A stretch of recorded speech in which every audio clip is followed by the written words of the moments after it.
I'm here today with Simon Alexander Ong, who is a personal development entrepreneur, coach, and public speaker. His clients are from all walks of life, but they all share one trait. They all believe that the greatest investment that you can make is in yourself.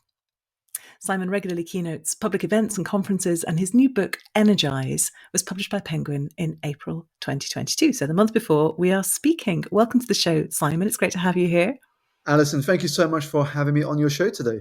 It's lovely to see you, and I want to talk to you about energy. I'm feeling a bit depleted right now, post Business Book Awards, end of a long day, and I thought the way you capture energy as a scarce resource and the thing that we need to manage much more than we manage time, which we talk about a lot, was really, really fascinating. So just let's kick off with that. What when you're talking about energy, what do you mean by that, and why does it matter?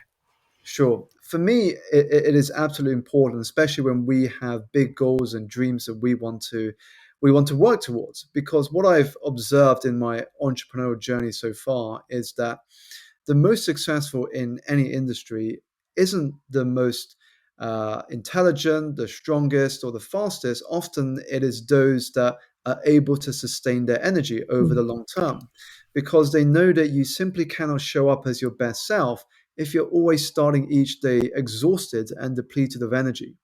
And so that's where I think energy comes into play, is understanding that once we address not just the physical, because I think the physical is the obvious place, i.e., get sufficient rest, sufficient Sleep, sleep, hydration feed your is, body yeah. well, hydrate, and move your body, but also the emotional, the mental, Yeah. and the spiritual side.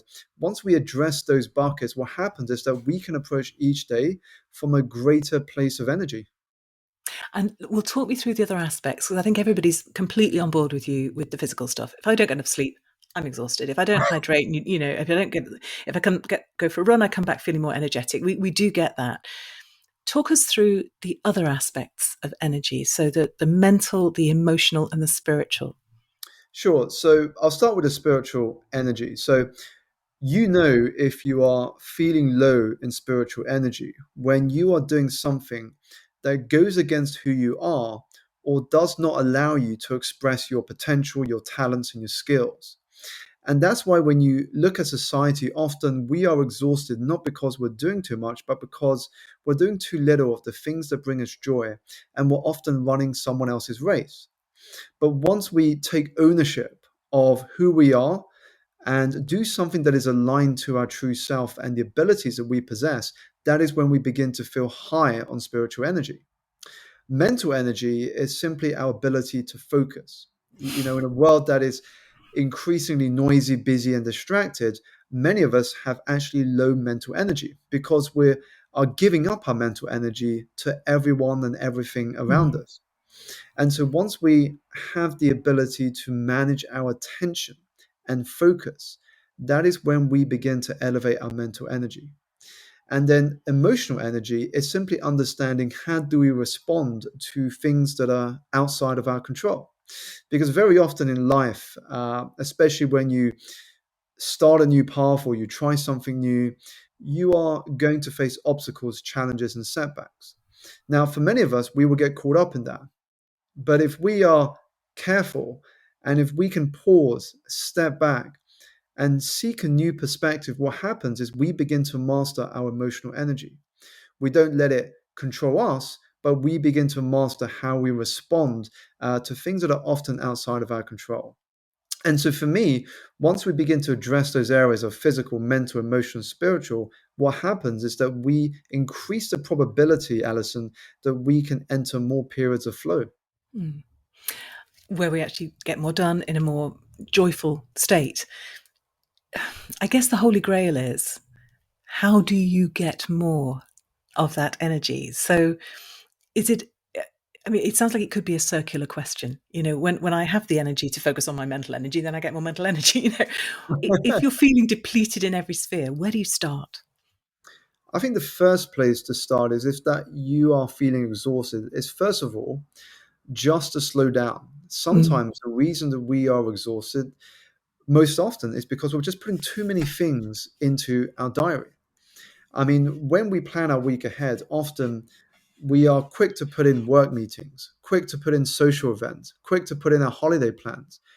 but how quick are you to put in me time into your diary? And so I think the first place to start is simply by looking at your calendar and seeing how much of that week have you blocked out simply for yourself. And what happens is that once you start doing so, you begin to tap into the fact that we all have an energetic rhythm. So we simply can't be working all the hours in the day. We've got to start thinking, well, how can I integrate periods of intentional rest so that I can regularly reset, recharge, and rejuvenate to come back with a fresh new pair of eyes? And that might take some experimentation, I guess, in terms of when in the day, when in the week is best for that, and also what you do with that time. Definitely. And that is why I'm a big believer that self development cannot happen without self awareness, because you can't change what you're not aware of. And so some of us will have greater energy in the morning, some of us will have greater energy in the evenings. And so once we start to understand our own rhythm, what happens is that we can start working with our body and not against it. And you mentioned self awareness, which is a phrase that comes up repeatedly in the book. And I think one of the tools, I'm going to seize on this in a very self interested way because it's what I care about most. It's not a book about writing, but there's an awful lot of writing in it. You invite people to reflect and to write. And you do say that writing can be a really helpful tool for self awareness. So, one of my passions. Talk us through that. Definitely for me, and it's a subtext that I use in the second chapter. I mentioned that writing as a tool can be the cheapest form of therapy. Because what happens is that when you write, and now when I talk about writing, I don't mean typing on a computer Mm. or on a tablet like an iPad. I mean actually putting pen to paper. Because there's something Because different happens in your brain, doesn't it? definitely, because I think the very activity of putting pen to paper, it forces you to slow down. Mm. It forces you to clarify your thoughts, to read what you've written on paper, and then to organize what you've got on the pages you've just written on. And that process is something that cannot be replicated when you're typing on a device. And there's a great comment that I share in the book from a woman that I had the pleasure to interview when putting the book together, called Diana Chow. And when she delivered a TED talk, she said in her presentation that writing is humanity distilled into ink. Writing is humanity distilled into ink. And I think the reason that spoke out to me when I first heard her share that statement is because through the process of writing, we get to know more about ourselves. Mm. And I think that in this pursuit of wisdom, of insight and ideas, that is where it begins. I mean, true wisdom begins with knowing ourselves. And the best place to start is putting what is in your mind onto paper so you can see what is going in your mind and organize your thoughts so you get greater clarity. And there's a sort of interface, isn't there, between the invisible and the stuff that you don't even perhaps recognize in your own head. And writing is a process by which you make it visible, just to yourself at first, but then ultimately can go on to communicate with other people. I want to talk about how you wrote the book, actually, and I'd be interested to hear. But just before we move on to that, your point about intentionality as well. And I mean, I guess one of the things that writing with pen and paper is doing is it's taking you out of that world of distraction, out of the kind of always on screen based, work posture where you're hunched over your computer. So that in itself is a good thing. Mm. But you mentioned that the way that writing can help you be more intentional and the value of that. And I thought that was such a great word. Just tell us a little bit more about what you mean by that. Yeah, I think intention at a broad level is so important because a lot of us talk about designing a great life, working towards something that is meaningful for us. But if we break that down, Alison, you cannot design a life without designing your days because that's where it begins. We have to live with intention each and every day. If we don't, then we're never really going to design the life that we want because life is made out of what we put into our days. And so for me, the process of writing, the process of reflecting on where we are right now and what must happen for us to move forward towards where we want to be, this is a process of living with greater intention. And unless we are committed to that process of living with intention, then we cannot be dissatisfied with the result because we're giving up control of that future or the trajectory of where we want to be to somebody else. Mm. It's only when we take responsibility and live with greater intention that we can control where we arrive tomorrow. I love that. And writing is is a tool to force you into that state of Mm, articulating it, and also to hold you accountable on the page. Yeah, definitely. wonderful. So let's talk about your own writing. What does it look like for you? How did you go about taking the invisible stuff that's been swirling around, that's been born of practice and working with people and the insights you've had? What's the process by which you translate that onto the page of the book that I'm holding? Sure. So I think first of all, I want to share with the audience that writing this book has been one of the greatest challenges I have ever faced. Now, writing a book itself is a challenge, especially when, in my case, you're going from the longest thing you wrote before uh, was a newsletter or a social media caption or something in your diary to a piece of work that is 65,000 words. And you throw into the mix the fact that you've just become a parent for the first time. Your family are not around because they're living abroad. Your wife and yourself are running a business that has to adapt because of COVID, Mm. and the whole world is in lockdown. And so that's why, for me, it was one of the greatest challenges I have ever faced. But I think going back to the question, what helped me is a habit that I picked up from an interview with Richard Branson.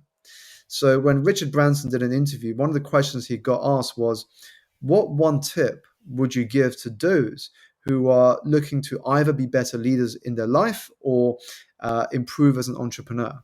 And he said, one of the habits I would want people to embrace is to carry a notepad and pen wherever you go, because you have no idea when an idea or an insight strikes you, from a conversation with a random stranger to something you read in a magazine or newspaper that's left on a train or mode of public transport. And so that allows you to capture all of these things onto paper. And I think the process of doing that for myself in the years leading up to landing that book deal meant that when I sat down to pull together my thoughts and research, I already had it all laid out Mm. in a number of different notebooks. I just had to revisit all the things that I'd captured by writing these thoughts onto paper and then weave a thread through them so it made sense and there was a narrative that binded them together. So it meant that I took a lot of the hard work out of the process simply by having embraced this habit over the years. And what really strikes me about that as well, just taking it back to the energy piece, Mm. is that if you're depleted, if you don't feel you have the energy to do what you need to do in the day, you aren't going to be open to those random things coming in because there's no space. Your attention is already stretched too thin. So the more you manage your energy and Mm. feel able to do what needs to be done and still retain the kind of curiosity, the openness to other things coming in, the more creative you're able to be, and probably the more easily you solve problems as well as writing books, I would have thought. Definitely, because I think when you manage your energy effectively, what happens is that you are more able to live in the present. You're more able to live in the present, not worry about what happened in the past, what is to come later in the day or tomorrow or next week. Your energy is right in this present moment. Yeah. And what I think we realize, and I realize, especially now being a parent, is that at the end of the day, people do not want your time as much as they want your energy. You could be, Oh, you that's a could be great spending, observation. yeah, you could be spending 2 hours with your child, but you're not there in the 2 hours that you're there with them. You might be on your phone, you might be distracted, you might be thinking about that meeting you've got to plan for tomorrow, or you're dwelling about an argument you had with a friend yesterday. So your energy really isn't with that child or that partner or that friend that you're with. But when you are present, people feel it, people know it. And so I think when our energy is in the present, what happens that is what you said there, Alison, is that suddenly we access this creative energy that we all Mm. possess. And we build better relationships as well. Yeah, Mm, it's a definitely. great point. So when you're, I mean, you make it sound like a sort of charmed thing that you brought all this stuff together and poop out popped the book. That's it doesn't work like that. Tell us what you struggled with and what delighted you, and what actually was about the process that you learned about yourself. Sure. So reflecting on the journey, I think my biggest struggle was getting the hours in that I needed to, because before I started the writing journey and became a parent for the first time, I had this imagined scenarios I can imagine many first time authors may have of putting in a few hours every day, having a nice cup of tea in an organized study, very minimalist with my laptop in the center of it, and writing away for hours. Unfortunately, that wasn't reality because I would start writing, and then 15 minutes into my writing, our child would be crying, and then I had to go in and change nappies, feed the baby, do all the things that you would have to do as a parent, and then come back and think, well, actually, where did I last leave off? And so the actual reality of the writing journey was it was very up and down. You know, I had to nap when often my child napped to catch up on sleep, and I would have to do writing in very, very short bursts. And And so that that was the most challenging for me. absolutely, we all recognize that. And that in itself is a problem, as you say. It's finding your way back into that energy. In a sense, there are different kinds of writing, aren't there? So there's certain kinds of writing that you can do in quite a distracted way, the sort of superficial stuff where you know what it is you want to say. How did you carve out the time for the other kind of writing, the kind where you're articulating something for the first time? I think what I did when it was that type of writing, when I needed to articulate something for the first time and form, I guess, the genesis of the chapter and the narrative arc that I wanted to touch on, I would do that writing when my child first fell asleep because I knew at least in the first half an hour, there would be quiet. After that, it was a bit hit and miss sometimes, but once they go through that first part of the nap, it actually gives you a lot of writing time. Uh, and so that's what I did. So at least I got that out of the way. And in the periods when she was up and she was around me, I would be more focused on the research side, the sort of Yeah. work that demanded less The stuff you intent. can pick up and put down as you need to. Yeah. Exactly, things that I could watch a video, I could search something on Google, I could read a paper, and I could extract some notes that I wanted to include in the book. Mm. And so I would do that activity when she was up or when she was crawling around, in which I didn't need that deep focus. That's hilarious. I think anybody with children will recognize that. If I was to ask you what your best tip would be for somebody writing a book for the first time, what would you say? I would say the best tip for writing a book for the first time, and I'm going to encompass the whole process, and I'll share why in a minute. My best tip would be find ways to make the process fun and enjoyable. Because if you don't, it can start to feel like a chore. Because writing a book isn't an overnight activity. It took me over two years and a couple of months Mm. from the moment I signed the contract with Penguin to getting my book out into the world. So it's not an overnight journey. This is going to take you the best part of a couple of years, and so you've got to find a way to make that process enjoyable. Now, for me, when I went through some dips in the writing journey, I would collaborate with fellow authors, people who were also writing books at the time. And I would say, how about we jump on a Zoom call at some point and we turn our audio off and we simply have our videos on so we can see each other writing. And for me, that was the equivalent of going to a gym class. And the moment you feel like you're hitting a block, you see everybody else in the room still running or still lifting those weights, even those who may be less fit than you. And that just inspires you to keep Mm. going. And that had that effect on me, as well as when I was marketing the book, it was how can I make that process enjoyable and fun? So that for me became a really enjoyable activity. I love that. And that point about involving other people is really interesting, isn't it? Because you can, when you haven't got any energy of your own, you can borrow other people's. I mean, the more people that are interested and engaged with your book, asking you about it, bouncing around ideas, you can borrow their energy, can't you? Definitely. And I think it's not just people. What also works for me is subtle shifts in that environment. So you don't want to be spending all of your time in the years that you will be putting this book together in the same room. You want to vary things up a little bit. Maybe one day if the weather's nice, you go outside and you write, or you go to the lobby of a beautiful hotel and write. So you start to choose very different places that still possess positive energy. That when you write there, you feel inspired, you feel motivated. And sometimes that's all we need. Sometimes we just need a shift in environment because if we just do it in the same place every single day, it can start to feel a bit stale. That's so interesting. Did you ever go out to a cafe or a place where there's sort of background noise and human company, or did you always do it on your own? Yes, I was fortunate. I mean, I'm living close to a hotel here, and so I would often go there in the cafe, order a cup of coffee or tea, and then just get writing. Yeah. And the people around you would always be different; they always change as they do in a hotel, and so that was natural variety in the environment setup. It's so interesting, isn't it? I think there's a PhD somewhere on the sort of, the human white noise that facilitates writing. You just feel there's something very isolating about writing, and it can drain your energy hugely. But just putting yourself with other people on a Zoom screen or in a hotel lobby or in a cafe can be magical.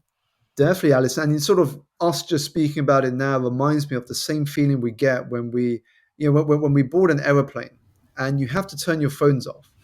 And suddenly, what happens is we start picking up a magazine or a newspaper that's left in the seat we're in or the area we're sitting in, and we start immersing ourselves in that work. I mean, what's happened is suddenly we don't have those distractions. It's a new environment, but it's very conducive Mm. to a state of flow.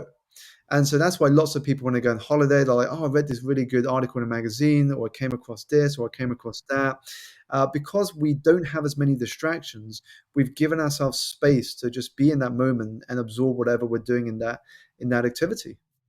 And also, the it's like there's a difference between listening to your curated Spotify list and switching on the radio, isn't it? You don't quite know what's going to come at you, and sometimes that's what you need. You need to start with a different place. I love that. And I always ask my guests as well, Simon, to recommend a business book. Now, I say a business book, actually it can be any book, and people have gone very off-piste with this, but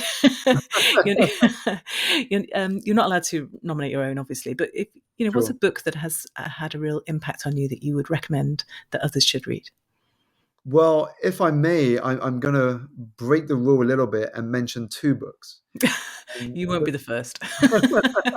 I'm sure you won't be the last. yeah, just simply because I read so many books, and as you can imagine, many resonate with me. The first one is The Go Giver by Bob Mm, Berg and John David Mann. And if you are an avid reader, you will probably finish it in one night because it's not a long book. I mean, it's a parable in which the principles that the authors are trying to share is built into the story. And for me, it's one of those books which I reread again and again and again because each time I read it, I learn something new. So my first recommendation would be The Go Giver by Bob Berg and John David Mann. that's a And great recommendation. the second book would be from Simon Sinek, who endorsed my book.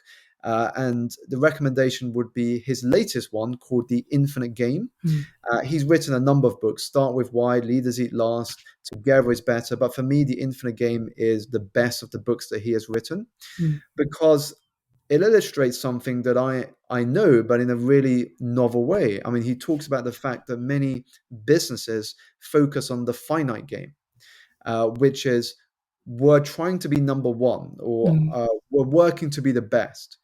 The problem with that sort of thinking is, well, number one, according to whom? Who's deciding? What's the metric? Who's deciding the metric? And also, And to then what? exactly, then what? Whereas if we position our business to play the infinite game, what happens is we actually end up winning. But not because we're focused on winning, but because we're focused on the fact that this is a long game. Mm. And so the way he introduces the principles of how we can all start to play an infinite game is very powerful. And I love his work. I've followed him for a number of years. So that would be my second recommendation. Yeah, it's another great recommendation. And it so much comes in there that if you're a student of business books and you're writing a business book, I mean, he writes like an angel, but also The Infinite Game is a great title because it's intriguing and it's resonant. And that metaphor, as you say, allows you to see stuff that you kind of knew, but you'd never expressed it that way.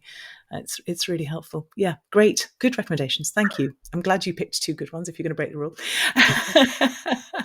And I guess the only thing left to do is say if people want to find out more about you, more about Energize, where should they go? Sure. So if you want to find out more about the book, you can go to the website getenergizebook.com, and that is energize with a Z. And in terms of my social media, I'm most active on LinkedIn and Instagram. So if you go on LinkedIn, search for Simon Alexander Ong and reach out to my personal profile, not the company page. And if you are on Instagram, my handle is at Simon Alexander O. I'm so jealous of people with distinctive names. I can't tell you. Wonderful. Well, I shall put those links up on the show notes at extraordinarybusinessbooks.com, along with the transcript of this conversation.